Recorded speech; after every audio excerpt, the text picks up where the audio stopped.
was identified as mentally retarded, put back from the 5th grade into the 4th grade, and stayed in that category until I got out of high school.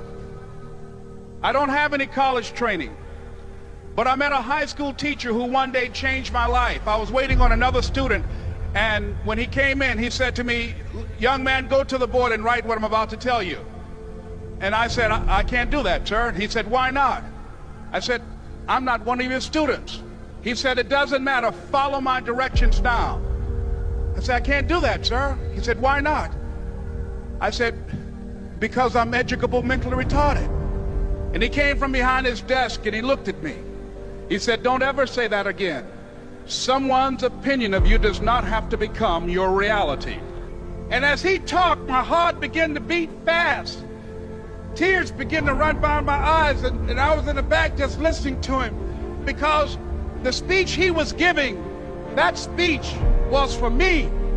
And he said, "Les Brown," he said, "if you want to do anything worthwhile in life, you've got to be hungry." I told Mr. Washington I wanted to become a disc jockey. And so I started working to develop myself. He said, "I want you to practice every day being a disc jockey." I said, "But I don't have any job now." He said, "It doesn't matter." He said that it's better to be prepared for an opportunity and not have one than to have an opportunity and not be prepared. And as I was working to develop myself, I applied for a job as a disc jockey, WMB, on Miami Beach. I went to a guy named Milton Butterball. I said, "How you doing, Mr. Butterball? I'd like to get a job as a disc jockey." He looked at me, he said, "You have any broadcast background?" I said, "No, sir, I don't." "You have any journalism background?" I said, "No, sir, I don't." He said, "We don't have any jobs available." I said, "Yes, sir." I went back to Mr. Washington and I told him. He said, "Don't take it personally." He said, "Most people are so negative, they will have to say no 7 times before they say yes." He said, "Go back again." So I went back again. I said, "How you doing, Mr. Butterball? My name is Les Brown." He said, "I know what your name is. What do you want?" I said, "I'd like to know whether or not you have any jobs as a disc jockey, sir." He said, "Didn't I just tell you yesterday we didn't have any jobs?" I said, "Yes, sir, but I know whether or not somebody got laid off or somebody was fired, sir." He said, "No one was laid off or fired. Now get on out of here." I came back the next day like I was seeing him for the first time. I said, "Hello, Mr. Butterball, how are you?" He looked at me with rage. He said, "Go get me some coffee." I said, "Yes, sir." And I went to get him some coffee.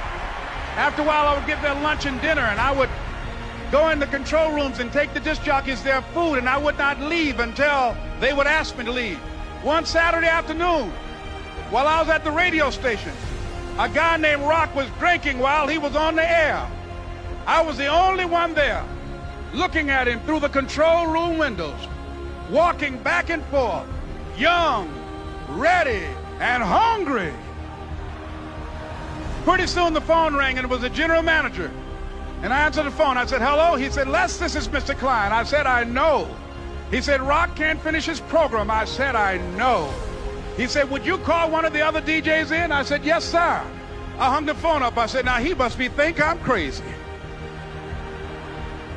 I called my mom and my girlfriend, Cassandra. I said, "Y'all turn up the radio and come out on the front porch. I'm about to come on the air." I waited for about 20 minutes, and I called him back. I said, "Mr. Klein, I can't find nobody." He said, "Young boy, do you know how to work the controls?" I said, "Yes, sir." He said, "Go in there and don't say nothing here." I said, "Yes, sir." I couldn't wait to get behind those controls. I put on an old Stevie Wonder record called Fingertips. I sat down behind that turntable. I said, "Look out, this is me, LB Triple P, Les Brown, your platter playing papa. There were none before me, and there will be none after me. Therefore, that makes me the one and only. Young and single and love to mingle, certified, bona fide, indubitably qualified to bring you satisfaction, a whole lot of action. Look out, baby, I'm your love man." I was hungry. I was hungry. You got to be hungry. Begin to know that you have greatness within you.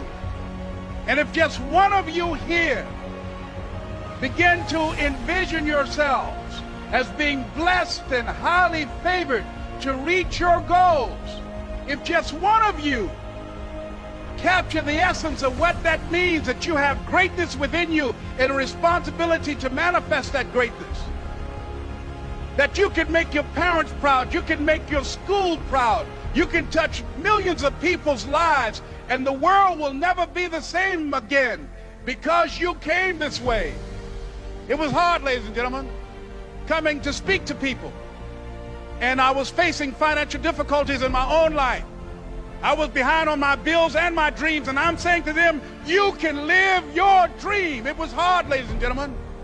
It was very difficult to pick myself up each day believing that I could do it. There were times that I doubted myself. I used to ask myself, can I do this? And something said within me, you're the one. Don't give up on your dream. By continuing to push forward, by continuing to run toward my dream, that one day I would have my own talk show. It's a long shot, ladies and gentlemen, from Liberty City, an abandoned building on a floor, never knowing my mother or father. It's a long shot. Being here with you today in this dome in Atlanta, it's a long shot.